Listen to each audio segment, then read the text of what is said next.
고린도전서 10장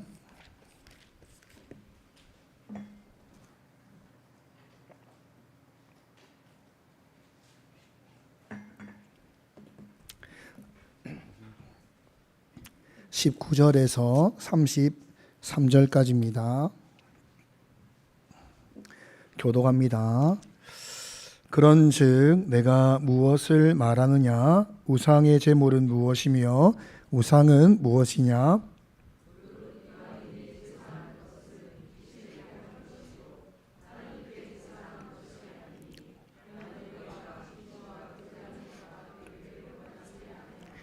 너희가 주의 잔과 귀신의 잔을 겸하여 마시지 못하고 주의 식탁과 귀신의 식탁에 겸하여 참여하지 못하리라.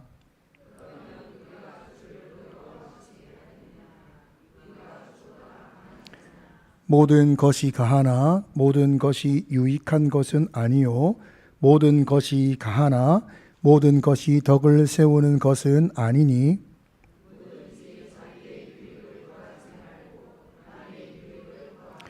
무릇 시장에서 파는 것은 양심을 위하여 묻지 말고 먹으라.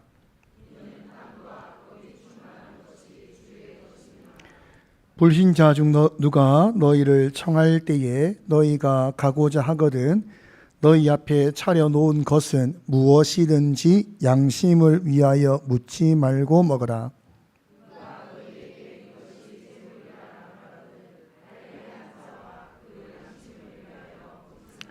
내가 말한 양심은 너희의 것이 아니요 남의 것이니 어찌하여 내 자유가 남의 양심으로 말미암아 판단을 받으리요.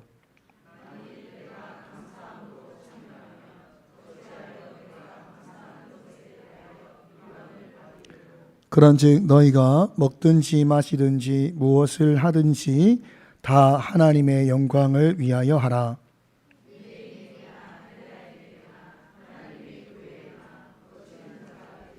같이 있습니다. 나와 같이 모든 일에 모든 사람을 기쁘게 하여 자신의 유익을 구하지 아니하고 많은 사람의 유익을 구하여 그들로 구원을 받게 하라. 아멘. 우리가 지난 주일 하나님의 뜻에 관한 말씀을 나의 선택이 있고 그 가운데 하나님의 뜻이 있다라는 것을 나누면서 말씀의 제목처럼 우리에게는 자유로운 선택권이 주어져 있다는 말씀을 나누었습니다. 그리고 우리가 자유로운 선택권을 사용하는 것은 우리의 목적을 따라 사용해야 하는데 그 목적은 하나님의 영광을 위한 것이다. 나의 자유로운 선택이 하나님의 영광이 되어야 한다는 것을 우리가 나누었습니다. 오늘 본문 읽었던 내용 읽었지만 31절에서 33절까지를 다시 말씀을 읽겠습니다. 그런즉 너희가 먹든지 마시든지 무엇을 하든지 다 하나님의 영광을 위하여 하라. 유대인에게나 헬라인에게나 하나님의 교회에나 거치는 자가 되지 말고 나와 같이 모든 일에 모든 사람을 기쁘게 하여 자신의 유익을 구하지 아니하고 많은 사람의 유익을 구하여 그들로 구원을 받게 하라. 여러분, 우리의 인생은 우리가 무엇을 먹든지 마시든지 무엇을 하든지 하나님의 영광을 위하여 살아야 됩니다. 그것은 우리가 누구에게든지 그리고 교회에든지 걸림돌이 되는 삶을 살지 않는 것을 말하는 것이고 모든 일에 모든 사람을 기쁘게 하는 것이고 나의 유익을 구하지 않고 다른 사람의 유익을 구하는 삶으로 말미암아 그들을 구원 얻게 하는 것이다. 그러니까 하나님의 영광이라는 것은 이런 것이다 라고 지금 바울이 설명하고 있는 것입니다. 오늘 본문에서 중요한 선택에 관한 내용이 오늘 본문에 가득합니다. 제가 가득하다라고 말하는 것은 한두 가지가 아니다는 것입니다. 조금 복잡하다는 것입니다. 우리가 지난 시간 나눈 것처럼 우리에게는 자유로운 선택권이 있지요. 오늘 아침에 여러분 교회에 오는 순간까지 여러분은 매우 많은 선택을 하셨을 것입니다. 아침에 무엇을 먹을까? 어떤 걸 먹을까? 또 얼마만큼, 아내가 주는 만큼 먹을까? 좀 덜어낼까? 또 옷은 무엇을 입을까? 옷을 입으면 생각을 하겠죠. 양말을 신었는데 색깔이 맞는가 안 맞는가? 어떤 색깔로 이 옷을, 양말을 신어야 될 것인가? 색의 조화를 생각하면서 양말을 신었을 것입니다. 나오기 전 신발을 신을 때에도 의상에 맞추어서 내 생각에는 이 신발이 맞아 라고 하면서 여러분은 신발을 신었을 것입니다. 매우 잠깐의 시간이지만 여러분은 매우 많은 선택을 하고 여기까지 왔습니다. 예배가 11시인데 오늘은 조금 일찍 가서 인사를 해볼까? 아니면 평소와 똑같이 가볼까? 이것 또한 여러분의 선택으로 인하여 여러분이 여기까지 온 것입니다. 아무렇게나 여러분, 아무렇게나 선택하거나 결정하는 사람은 없습니다. 매우 빠른 선택과 결정이 이루어지지만 그 선택과 결정에는 여러분이 살아왔던 인생의 지식과 경험이 담겨져 있는 가운데 매우 신중하게 여러분은 선택하고 결정하셨을 것입니다. 우리는 자유로운 선택권을 가지고 살아가며 이것이 하나님의 영광을 위한 삶, 다른 사람에게 구원을 얻게 하는 삶, 성도들에게 온전함으로 가게 하는 삶을 살아야 하는데 어떻게 사는 것이 하나님의 영광을 위한 삶인가?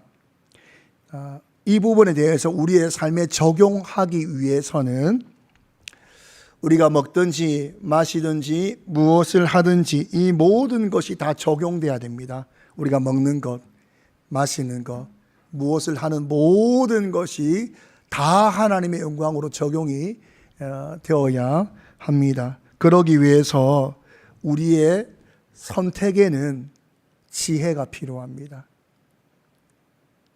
단순히 우리가 알고 있는 우리의 경험과 우리의 지식으로만 선택해서는 우리가 무엇을 하든지 먹든지 마시든지 이 모든 것이 하나님께 영광이 되지 못할 수 있지요.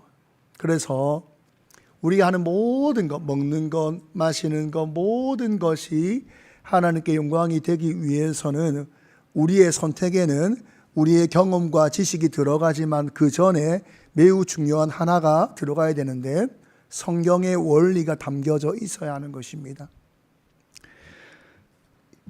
여러분은 지혜 있는 선택을 해야 됩니다. 이 지혜 있는 선택은 하나님께 영광이 되는 것입니다. 많은 사람에게 구원 없는 길을 열어가는 것입니다. 성도를 온전하게 하는 것입니다. 이런 지혜 있는 선택은 성경의 원리 안에서 여러분의 지식과 경험이 녹아진 선택이 되어야 한다는 것입니다. 오늘 우리가 읽었던 본문의 말씀이 우리가 먹든지 마시든지 무엇을 하든지에 관한 이것에 관한 하나님의 영광에 있어서 좋은 예로서 이 본문은 설명되는 본문이다 이렇게 말할 수 있습니다. 왔다 갔다를 여러 번 하거든요. 오늘 본문이. 그래서 이미 이 본문에 관한 의문과 궁금증을 가지고 계신 분들이 있다면 정리가 빠를 것이고 그렇지 않은 분들은 내용이 이리저리 왔다 갔다 하기 때문에 제가 조금 천천히 할 테니 잘 따라오셔야 됩니다. 바울이 고린도 전서를 기록할 당시에 그리스도인들에게는 고민이 있었습니다. 시장에 파는 고기에 관한 문제입니다. 시장에 나와 있는 고기는 대부분 이상 신전의 제물로 바쳐졌다가 그 고기가 시장에 나와서 사람들에게 팔린 것입니다. 간단히 말하면 어느 고기가 신상 제물로 바쳐졌는지 아닌지를 알 수 없다는 것입니다. 그런데 많은 양이 신전 제물로 바쳐졌기 때문에 그 당시 사람들의 인식에는 시장에 나와 있는 고기는 이방 신전에 바쳐진 제물이다라는 인식이 있었다는 것입니다. 여러분, 하나님을 알지 못하던 시대에는 고기 먹는 문제가 아무런 문제가 되지 않습니다. 이방인의 음식 문화가 문제가 되지 않지요. 그러나 하나님을 알게 되니 이방 신전에 바쳐진 제물에 대해서 불편한 마음이 들어오게 된 것입니다. 이 문제에 관하여서 고린도 교회가 어려움을 겪은 것입니다. 이방 신전에 바쳐진 이방의 제물을 먹는 것이 죄가 되느냐 되지 않느냐라고 하는 질문이 던져진 것인데 사람들이 이제 무엇이 옳으냐에 대해서 말들이 많아지게 된 것입니다. 바울이 이 질문에 대한 우선된 답이 20절과 21절입니다. 함께 읽겠습니다. 무릇 이방인이 제사하는 것은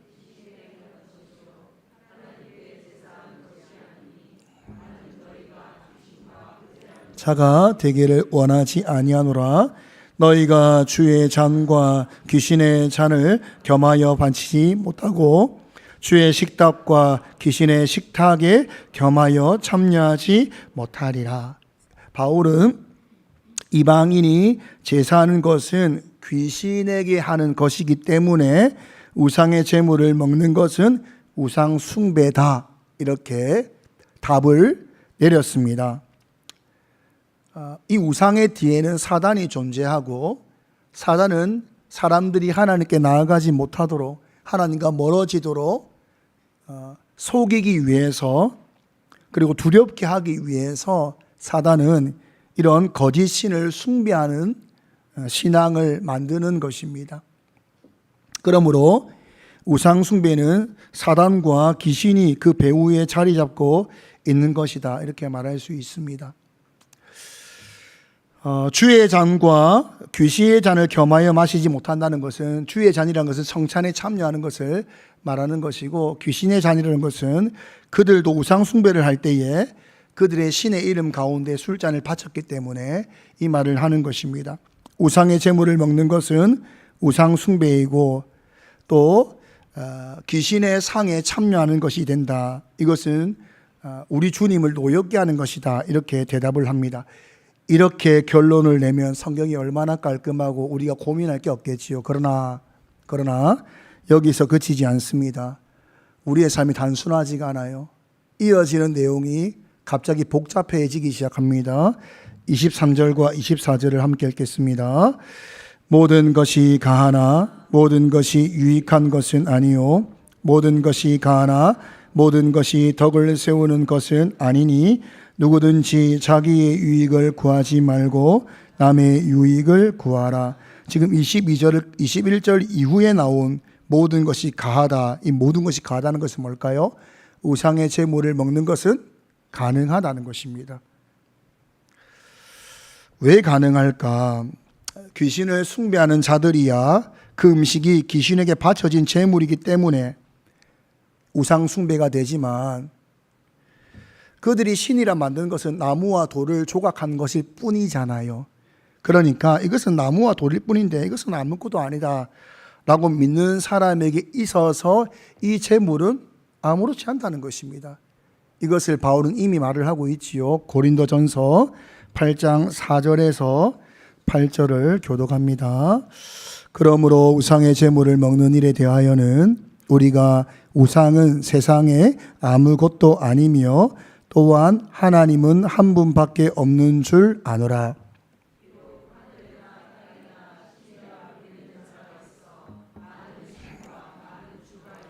그러나 우리에게는 한 하나님 곧 아버지가 계시니 만물이 그에게서 났고 우리도 그를 위하여 있고, 또한 한 주 예수 그리스도께서 계시니 만물이 그로 말미암고 우리도 그로 말미암아 있느니라.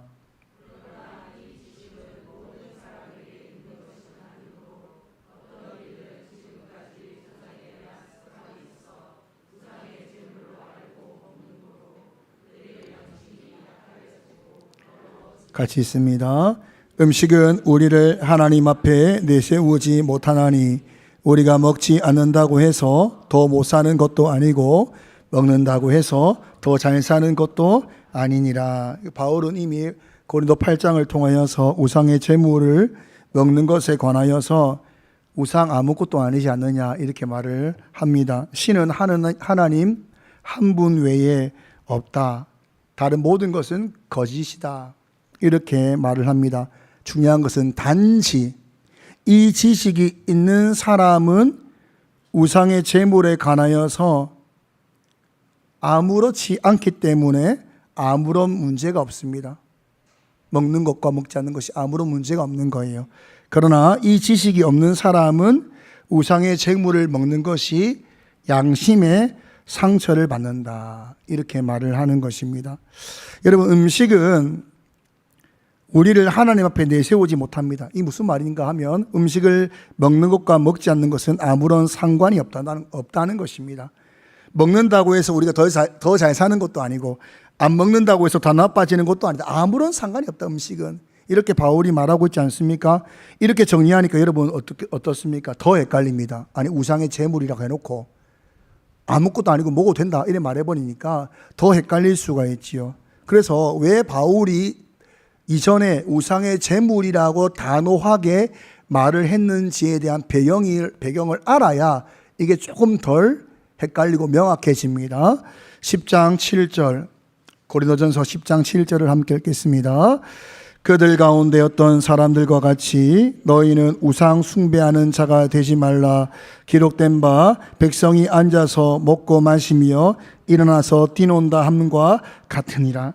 출애굽한 백성들이 10가지 재앙과 홍해를 마른 땅과 같이 밟으며 건너왔습니다. 그런데 그들이 금송아지를 만드는 우상 숭배자가 되었습니다. 그들이 했던 금송아지를 숭배하는 모습은 애굽의 신들을 숭배할 때에 하는 그 의식을 따라서 춤을 추고 환호를 하고 이 의식을 따라서 그들이 금송아지를 숭배한 것입니다. 아니, 10가지 재앙을 통해 나와서 그들은 거짓신이다 라는 것을 증명하시고 하나님만이 참신이다 라는 것을 증명하고 홍해를 가르고 애굽의 군대를 수장하신 하나님을 보고서도 그들은 단지 모세가 올라간 후로 소식 없는 이 모세의 부재로 인한 두려움으로 말미암아 아주 쉽게 우상 숭배자가 되었습니다. 매우 빠르고 매우 쉽게 그들은 하나님과 멀어졌고 우상 숭배자가 되더라는 것입니다. 10장 8절입니다. 함께 읽겠습니다. 그들 중에 어떤 사람들이 음행하다가 하루에 23,000명이 죽었나니 우리는 그들과 같이 음행하지 말자. 40년 광야를 거의 끝나가는 시점이다라고 볼 수 있는 내용입니다. 민수기 25장에 등장하는 내용인데 그들이 모함 여인과 간음하면서 바알 부올이라고 하는 우상을 섬겼습니다. 여러분 놀랍지 않습니까? 광야를 그렇게 긴 수십 년을 돌면서 만나와 메추라기를 먹고 불기둥과 구름기둥을 경험하고 수많은 이적을 경험하고 반석에서 물이 나와서 모든 백성이 다 과축까지 마셨던 그 놀라운 것들을 경험한 그들이 우상 숭배자가 되었습니다. 12절 함께 읽겠습니다. 그런즉 선줄로 생각하는 자는 넘어질까 조심하라. 여러분, 은혜를 많이 받은 사람이라 할지라도, 은혜의 경험이 많은 사람이라 할지라도, 이적을 경험하고 매일의 체험이 있는 사람이라 할지라도 누구나 쉽게 우상 숭배자가 될 수 있다는 거예요. 우리는 쉽게 유혹에 빠집니다. 쉽게 하나님으로부터 멀어질 수 있다. 바울이 경고하고 있는 거예요. 나는 믿음이 좋아, 나는 신앙이 있어, 이 정도 지식이 있다. 여러분, 선줄로 생각한다면 넘어질까 조심하라. 여러분, 고린도 교회는 수준이 있는 교회입니다. 우리 한국의 교회 중에 수준이 있는 교회라고 딱 꼽아서 말할 수 있는 교회 어디 있겠습니까? 고린도 교회는 수준이 있는 교회입니다. 바울로부터, 베드로로부터, 아볼로로부터 여러분 탁월한 학자와 사도로부터 교육을 받았습니다.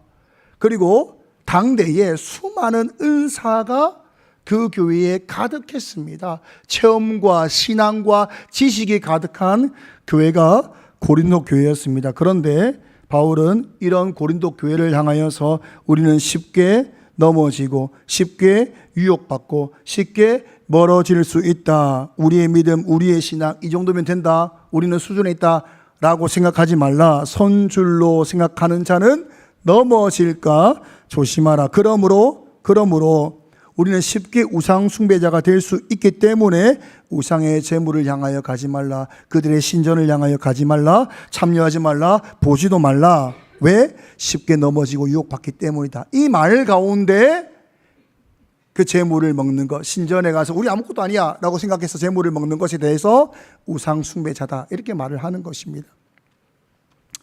여러분, 그러므로 우리가 믿음이 연약한 성도들에게 우상 숭배와 아닌 것을 가르칠 때에는 믿음이 연약한 사람들에게는 많은 지식을 가르쳐서 안 됩니다. 그 사람의 신앙의 수준에 맞도록 이 사람은 더 가르쳐서는 이 내용으로 말미암아 오히려 넘어질 수 있다 생각하면 가지마, 우상 숭배야 이렇게 말하는 것이 맞다는 거예요. 이 성경의 원리가 참 복잡합니다.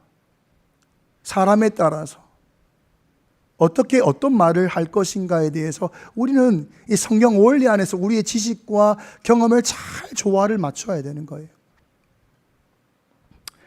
그러나 이제 문제는 뭐죠? 그러나 하나님 외에 다른 신이 없다고 하는 사람들은 이게 또 우상이 아니라는 걸 알지 않습니까? 여러분, 지식은 계속 자라가야 되는 것입니다.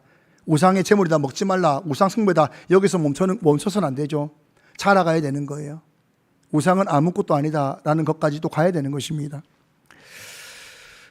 그들은 돌이나 나무로 만든 형상은 돌이나 나무 아무것도 아니지 않느냐, 바쳐진 채물 또한 아무것도 아닌 것을 알기 때문에 그들은 모든 것이 가하다, 먹을 수 있다는 것을 아는 것입니다. 우상의 제물을 먹을 수 있다라고 하는 이 결론에 도달한 것입니다. 여러분, 이 결론에 도달한 사람들도 때로는 쉽게 유혹받아서 넘어질 수 있기 때문에 항상 경계를 해야 됩니다. 여러분, 그러므로 어쨌든 우상의 제물을 먹는 것은 얼마든지 된다라고 우리가 믿지 않습니까? 그 정도 신앙은 되잖아요. 그렇기 때문에 우리는 이런 고백을 합니다. 10장 26절에 고백을 하지 않습니까? 함께 읽겠습니다. 이는 땅과 거기 충만한 것이 다 주의 것이, 모든 것이 주의 것이니 우리가 못할 것이 무엇이냐고, 우리 신앙이잖아요. 모든 것이 주의 것입니다. 주의 것이 아닌 것이 어디 있습니까? 다 주의 것이죠. 이 믿음 가운데 우리가 먹지 않습니까? 그러나 여기서 또 바울이 끝내지 않는 거예요. 뭐라고 말하죠? 그러나 모든 것이 가하다 하여서 모든 것이 유익한 것이 아니다. 모든 것이 가하다 하여서 모든 것이 덕을 세우는 것도 아니다. 또 한 발짝 더 나가는 것입니다. 심지어 바울은 우리가 알기 때문에 가하다, 우리는 할 수 있다, 먹을 수 있다라고 하는 이 자유로운 선택으로 인하여서 오히려 문제가 발생할 수 있으니, 이 문제가 뭐냐면 우리의 자유로 말미암아 다른 사람을 실족하게 하는 죄를 지을 수 있다, 이래 말합니다. 내가 자유로운 선택을 했는데 다른 사람에게 죄를 실족하게 함으로 말미암아 우리가 죄인이 될 수 있다, 죄를 짓는 사람이 될 수 있다라고 말을 합니다. 고린도전서 8장 9절에서 12절 합독하겠습니다. 그런즉 너희의 자유가 믿음이 약한 자들에게 걸려 넘어지게 하는 것이 되지 않도록 조심하라. 지식 있는 내가 우상의 집에 앉아 먹는 것을 누구든지 보면 그 믿음이 약한 자들의 양심이 담력을 얻어 우상의 제물을 먹게 되지 않겠느냐? 그러면 내 지식으로 그 믿음이 약한 자가 멸망하나니 그는 그리스도께서 위하여 죽으신 형제라. 이같이 너희가 형제에게 죄를 지어 그 약한 양심을 상하게 하는 것이 곧 그리스도에게 죄를 짓는 것이니라. 모든 사람은 당시에 고기는 다 우상에게 바쳐졌던 고기라는 것을 알고 있는데, 그 중에 신앙과 믿음의 내용을 가진 사람이 그것은 아무것도 아니다, 다 주의 것이니까 먹어도 된다 라고 해서 마음껏 먹었습니다. 지식을 가졌기 때문이죠. 그런데 거기까지는 아무런 문제가 되지 않습니다. 그런데 그 모습을 믿음이 약한 자가 보게 되었다는 것입니다. 믿음이 약한 자들은 믿음의 선배가 먹으니까 따라 먹은 거예요. 따라 먹고 그들은 실족하에 넘어져 버렸습니다. 여러분, 우리의 신앙을 보게 되면 신앙의 수준이 있는 사람은 자유로운 선택 안에서 말과 행동을 하는데 그것을 보는 사람은 따라하다가 실족하에 넘어져요. 실족하에 넘어지는 거예요. 교회로부터 떠날 수도 있는 거예요. 지식으로 말미암아 약한 자를 실족하게 한 것을 무엇이라는가 하면 죄다 이렇게 말을 하는 것입니다. 너희 형제에게 죄를 지은 것이다. 아니 하나님, 우리는 다 알고 먹은 거 아닙니까? 그런데 이게 왜 죄가 됩니까? 너로 하여금 연약한 자가 실족하였기 때문이다. 죄로 보신다 이 말이죠. 여러분, 성경을 알기 때문에 또 나는 지식이 있기 때문에 자유로운 말과 행동을 우리가 하는 사람들이 있습니다. 교회 안에는 수준 차가 있습니다. 이걸 늘 생각하셔야 됩니다. 교회 안에는 수준 차가 있습니다. 다 동일한 자유의 선택을 할 수 있는 지식을 가지고 있지 않습니다. 사람마다의 연약함이 있고 내용의 연약함을 가지고 있는 사람이 있고 또 내용을 가짐으로 담대한 담력을 가진 사람도 있는 것입니다. 그러나 나의 자유함이 다른 사람을 실족하게 하여 믿음을 떠나게 하는 죄를 범해서는 안 됩니다. 그래서 바울은 이렇게 고백합니다. 8장 13절입니다. 함께 읽겠습니다. 그러므로 만일 음식이 내 형제를 실족하게 한다면 나는 영원히 고기를 먹지 아니하여 내 형제를 실족하지 않게 하리라. 영원히 고기를 먹지 않겠다. 여러분, 지금까지도 몇 번 단계가 좀 힘들게 왔잖아요. 근데 여기서 끝나지 않았어요. 더 가야 돼요. 그럼 바울이 영원히 고기를 먹지 않았을까요? 아니라는 거예요. 여기서 끝나지 않는 거예요. 10장 27절과 28절 함께 읽겠습니다. 불신자 중 누가 너희를 청할 때에 너희가 가고자 하거든 너희 앞에 차려놓은 것은 무엇이든지 양심을 위하여 묻지 말고 먹으라. 누가 너희에게 이것이 재물이라 말하거든 알게 한 자와 그 양심을 위하여 먹지 말라. 불신자가 하나님을 알지 못하는 사람이 여러분을 청하여서 잔치를 열어준 것입니다. 그 앞에는 고기가 쌓여 있습니다. 여러분 뭐라고 하겠습니까? 이거 혹시 직접 잡으신 거예요? 아니면 시장에 사왔습니까? 시장에 사올 때 혹시 물어봤습니까? 우상 신전에 바쳐졌는지 아니면 다르게 온 것인지 물어봤습니까? 이렇게 물을 수 있습니까? 없습니까? 묻지 못하죠. 예의가 없는 것입니다. 그렇게 해서는 안 되는 것이죠. 그것은 불신자에게 우리가 복음의 문을 막는 행위입니다. 그렇게 해서는 안 되는 것입니다.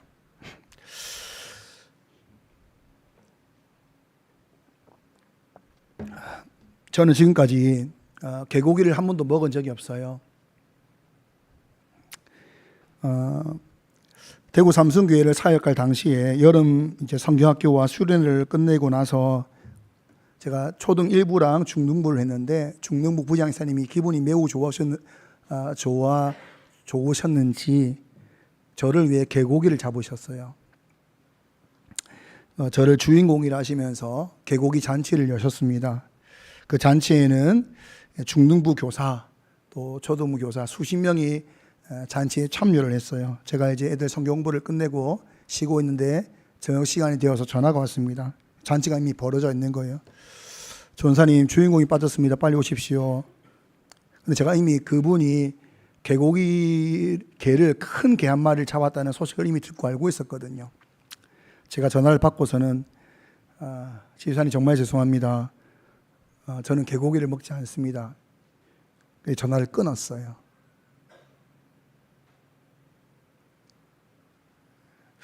저는 그때 참 약간 무례할 수 있겠다. 저의 이 말이 이런 생각을 하면서도 도저히 개고기를 먹을 수 없다는 것 때문에 처음부터 개고기를 안 먹는다 해야지 앞으로도 문제가 없겠다는 생각으로 제가 단호하게 이야기했습니다. 그리고 좀 자고 있는데 전화가 다시 왔어요. 전사님을 위해서 아내가 다른 요리를 준비하고 있습니다. 가야 돼요, 안 가야 돼요? 가야죠. 제가 그때 참 무리하게 대답을 했습니다. 집사님, 저는 아무래도 못 갈 것 같습니다. 죄송합니다 하고 끊어버렸어요. 왜냐하면 냄새도 맡기 싫었기 때문에. 제가 냄새도 못 맡으면 이렇게 말까지 안 했습니다. 그 정도까지 무리하진 않아요. 이렇게 끊었었거든요. 근데 그렇게 말하고 나서 제가 그때가 2006년이었으니까 한 18년 정도가 지났잖아요. 19년 이렇게 지났잖아요. 근데도 저는 지금 그 마음에 불편함이 있거든요. 그러니까 계속 그런 불편함이 계속 있었던 거예요. 대구 또 강북 사역 지나온 지역 노예마다 모든 식사의 메뉴가 개고기였어요. 저는 단 한 번도 먹은 적이 없어요. 마산 사역을 할 당시에 제가 2015년에 마산 사역을 시작했는데요. 노예가 이제 월화 이틀 동안 진행을 하면 월요일은 저녁 모임으로 하고 이제 화요일은 아침부터 모이는데 아침 경건회가 있습니다. 2015년 아침 경건회 설교자가 저였어요. 노예의 부교육자를 설교자로 세우지 않는데 저희 담임 목사님 저를 추천하셔가지고 제가 노예의 목사님과 장로님 앞에서 설교를 했거든요. 예배가 끝나고 나면 점심이 이어지고 이제 노예의 이제 안건들이 진행되는데 담임 목사님이 기분이 좋으셨던 거예요. 자기 이제 부교육자가 설교를 했으니까 기분 좋아가지고 임원들과 노예 어른들이 앉아 있는 석이 있고 또 다른 목사님들이 앉아 있는 석이 상석이 있는 거예요. 그 중앙 자리 저를 부르셨어요. 그때 메뉴가 개고기 수육이었어요. 갔을까요, 안 갔을까요? 제가 도망갔어요. 목사 오라길래 갔는데 개고기 수육이 가득 있는 거예요. 목사님 죄송합니다. 도망가 버렸어요 그때. 그래서 저는 끝까지 저희 신념을 지켜왔습니다. 그런데 마산 사역을 할 당시에 이제 신방을 다니는데 어떤 분이 제가 이제 오늘처럼 목이 쉬고 이러니까 목사님을 위해서 몸보신을 할 수 있는 음식을 준비했다는 거예요. 그때부터 마음이 심장이 얼마나 두근거리는지. 그리고 국을 꺼내는데 그 안에 고기가 가득한 거예요. 노예에서 봤던 고기 비스무리하고 소고기인지 그 고기인지 알 수 없는 가득한 고기였는데 제가 묻지 않고 고민을 많이 했어요. 그때 떠올랐던 게 뭐냐면 제가 대구 삼성교회 있을 때에 그분에게 먹지 않았던 그 무례함이 떠오른 거예요. 그분이 마음이 참 어려웠겠다. 성형학교 수련을 잘 끝내고 기쁜 마음으로 준비했을 때에 교육자를 위한 준비함이 있었을 것인데 제가 그걸 받지 못함에 대한 무례함이 떠오른 거예요. 그래서 제가 그날 기도하고 먹었어요. 하나님, 먹는 가운데 아무런 냄새가 나지 않게 해달라고 하는 간절한 기도와 함께 제가 그 고기를 먹었습니다. 저는 지금도 그 고기가 뭔지 몰라요. 그래서 아직까지도 개고기를 한 번도 안 먹었다고 이야기할 뿐인데 뭔지 모릅니다. 왜 그 마음이 들어왔냐면 우리의 행동에 있어서 누군가는 실족할 수 있다는 거예요. 특히 연약한 성도 중에는 마음을 다하여 무엇을 했는데 그것을 받아들여지지 않을 때에도 실족할 수 있는 거예요. 나의 선택인데 저의 선택이지 않습니까? 저의 선택인데도 불구하고 누군가를 실족하게 하는 자유로운 선택권을 해서는 안 된다는 것입니다. 바울은 형제가 실족할까봐 영원히 고기를 먹지 않기로 작정해놓고, 여러분 작정했으면 이 신념을 바꾸면 안 되잖아요. 그런데 불신자가 초대할 때에 그들을 위하여서는 고기를 먹었습니다. 그들에게 먹는 행위는 그들에게 걸림돌이 되지 않기 위해서, 그들을 실족하여서 복음을 막지 않게 하기 위해서 자기가 가졌던 신념을 꺾은 거예요. 중요한 게 아니에요. 그 신념은 중요하지 않은 거예요. 그 신념은 믿음이 연약한 자를 위한 신념일 뿐이고 불신자를 위해서라면 얼마든지 먹을 수 있는 자가 되었다는 거예요. 근데 먹을 수 있는 자가 되었는데 그 안에 또 누가 있냐면, 같이 고기를 먹는 그 안에 또 누가 있냐면 불신자만 있는 게 아니라 믿음이 연약한 사람이 또 있는 거예요. 그 사람이 바위 선생님 이거 우상에게 바쳐진 제물입니다. 이러면 어떻게 하라고요? 먹지 말라는 거예요.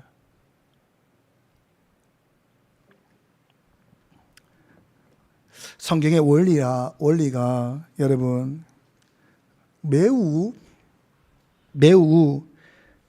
복잡합니다. 단순하지 않아요. 근데 이 복잡함이 우리의 인생 가운데 적용되어야 우리의 선택 안에서 하나님께 영광이 되고, 그리고 많은 사람에게 유익과 덕이 되고, 복음이 되고, 구원 얻는 믿음이 되고, 또 온전케 하는 내용으로 갈 수 있다는 거예요. 여러분, 이렇게 복잡한 것을 왜 하냐? 아니, 나의 자유로운 선택인데 이것을 왜 하냐? 이렇게 묻는 사람에게 바울이 대답을 하기를 29절에서 31절입니다. 함께 읽겠습니다. 내가 말한 양심은 너희의 것이 아니요 남의 것이니 어찌하여 내 자유가 남의 양심으로 말미암아 판단을 받으리요. 만일 내가 감사함으로 참여하면 어찌하여 내가 감사하는 것에 대하여 비방을 받으리요. 그런즉 너희가 먹든지 마시든지 무엇을 하든지 다 하나님의 영광을 위하여 하라. 이미 다 내용을 알겠지만 조금 더 쉽게 현대어 성경으로 한 번만 더 읽겠습니다. 이 경우 그 고기에 대한 여러분의 판단보다는 그 사람의 생각이 더 중요합니다. 그러면 여러분은 왜 내가 다른 사람의 생각에 끌려가거나 제약을 받아야 합니까? 내가 하나님께 감사드리고 먹을 수 있다면 어떤 사람이 나를 나쁘게 생각한다 해도 그의 비위를 맞출 필요는 없지 않겠습니까? 하고 물을 것입니다. 자, 그러면 내가 그 이유를 말씀드리겠습니다. 여러분은 먹든지 마시든지 또 어떤 일을 하든지 모든 것을 하나님의 영광을 위해 해야 하기 때문입니다. 아니, 바울 왜 이렇게까지 합니까? 내 자유가 중요하지 않다. 나는 먹는 것과 마시는 것, 어떤 일을 하든지 모든 것이 하나님께 영광을 위한 삶이다. 나는 그렇게 살고 있다. 이 고백 가운데 우리가 읽었던 본문의 마지막 32절과 33절이 고백되어지는 것입니다. 합독하겠습니다. 유대인에게나 헬라인에게나 하나님의 교회에나 거치는 자가 되지 말고 나와 같이 모든 일에 모든 사람을 기쁘게 하여 자신의 유익을 구하지 아니하고 많은 사람의 유익을 구하여 그들로 구원을 받게 하라. 누구에게도 걸림돌이 되지 마십시오. 교회에도 걸림돌이 되지 마십시오. 여러분의 자유로운 선택권으로 말미암아 걸림돌이 되지 마십시오. 오히려 여러분의 자유는 선택권으로 말미암아 모든 일에 모든 사람을 기쁘게 하고 나의 유익을 구하지 않고 많은 사람의 유익을 구함으로 말미암아 여러분의 자유로운 선택권, 하나님의 영광을 위한 자유로운 선택권이 다른 사람으로 하여금 구원받도록 하십시오. 구원받도록 하십시오. 다른 사람을 온전한 길에 서게 하십시오. 당신의 그러한 것들은 하나님께 영광이 될 것입니다. 당신의 그러한 것들은 축복의 통로가 될 것입니다. 그러므로 여러분의 자유로운 선택권을 하나님의 영광을 위해서, 다른 사람의 유익을 위해서 사용하시기 바랍니다. 그러면 당신은 구원 얻는 통로가 될 것이고 축복의 통로가 될 것이고 하나님께 영광이 될 것입니다. 이 바울의 고백이지 않습니까?